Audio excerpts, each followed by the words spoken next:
Another very interesting tangent, which is relevant to us, and it is in my notes.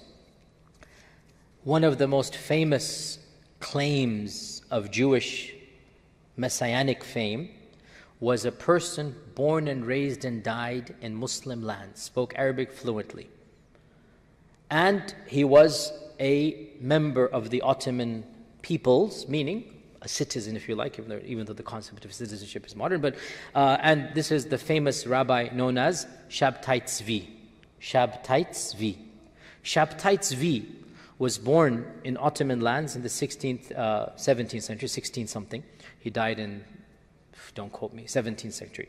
And Sabbatai Zevi was a famous rabbi who began to have a larger and larger following and eventually claimed to be the Messiah. And his followers increased, and he began demanding more and more things. A lot of problems happened. He's a very interesting figure. He intermingled with European kings and with the Sultan Mehmed IV, the famous Ottoman Sultan, until finally his demands became so ludicrous and political, and making a long story short, but he began to be political. And when he began to be political, the Sultan imprisoned him. And eventually his followers clamored and whatnot, so the Sultan decided to execute Sabbatai Zevi. And he called him to his palace, and he said, "Your penalty is death, but I shall forgive you if you convert to Islam."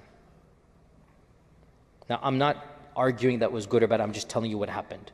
Whether that was good or not, it's not my business. That's what the Sultan Mehmed IV decided. If you convert to Islam, you are forgiven. Faced between these, Sabbatai Zevi decided to convert to Islam, which caused a great crisis amongst his followers.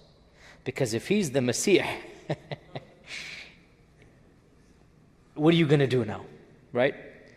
It caused a huge crisis. He had thousands of followers, and they all thought that he's going to be the Messiah, bring the kingdom of David back, this and that.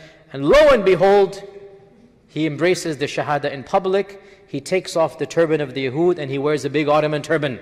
MashaAllah, tabarakallah. In those days, your clothing would tell you apart. He had the clothing of a rabbi.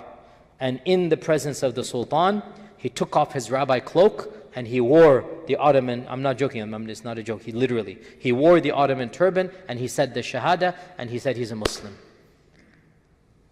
What are his followers going to do?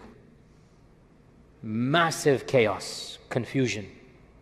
Some of them, I think the majority, ended up either saying this is a ruse or a tactic, or converting with him. A small group left him. So this turned out to be one of the most bizarre conversions in Islamic history, because what happened was his followers, in fact he himself, became half Jew, half Muslim. He observed Ramadan, but he observed the Sabbath as well. He read some Quran, but he also read the Hebrew. So he had this new thing that came about. And his followers were called Dönmeh. Dönmeh, which was a derogatory term by the Ottomans, by the Muslims of the time. Dönmeh, there is no English equivalent. There's no English equivalent. It means convert, but not with a positive connotation, like a traitor convert. Like there is no English word. A convert, but not like a positive convert. You've turned your back and left, and you've come, but yeah, we're not, like a big question mark, that type. This is the term that who gave them? The Muslims of the time. They weren't happy with this guy and his followers. Too weird. Eventually, the Sultan, of course, and by the way, initially was very happy, gave him a massive check here, massive money, you became a Muslim, good. Eventually it turned out he's still observing Jewish rituals and customs, so he lost all favor. He was exiled. He died in exile. His followers, who are now outwardly Muslim, inwardly continued to be what are called crypto Jews. Okay? And their numbers increased, and they are still around in Turkey, the Dönmeh. They're still around in Turkey. Now, to make the plot worse, to make the soup thick here, there's a lot of conspiracy theories. We Muslims love conspiracy theories.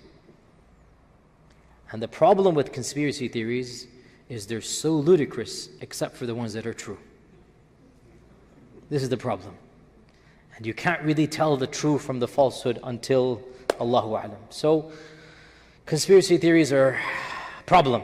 Nonetheless, I'm narrating the conspiracies, I'm not endorsing them, please, okay? So when Fox News comes and misquotes me those 10 seconds, please go back to this clip that I'm saying here right now, that I'm simply narrating so that you should be aware. I am not endorsing the conspiracy theories at all. The conspiracy theories that were started from that time frame, and they lasted up until today, they are there.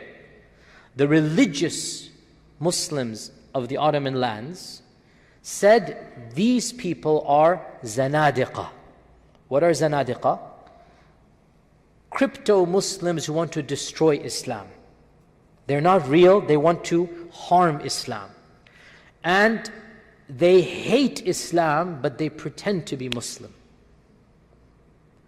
And the Dönmeh became rich and powerful in a number of cities, in particular the one city where Sabbatai Zevi died.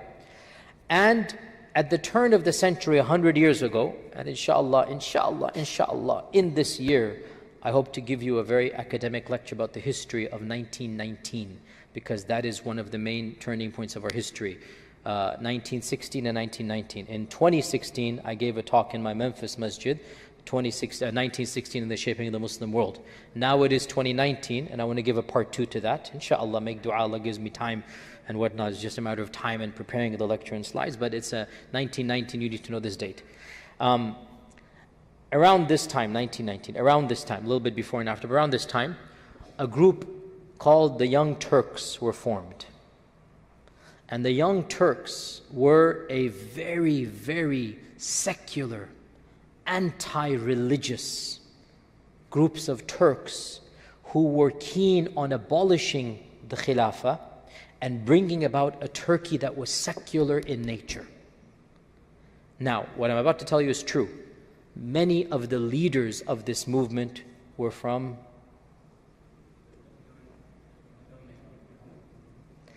in particular a very, very dashing yet cruel, intellectual yet heartless man later called Mustafa Kemal, later called Ataturk. Ataturk is from the Dönmeh, this is a fact. Now you go figure what is conspiracy and what is history. You go figure what is true and what is false. I'm simply telling you the perception about the motives of the Dönmeh. And then I will tell you factually, Ataturk hated Islam. Ataturk mocked Islam. He was not a believer in Islam at all. And it's very clear that he considered Islam to be something that caused his people and nations to be backward.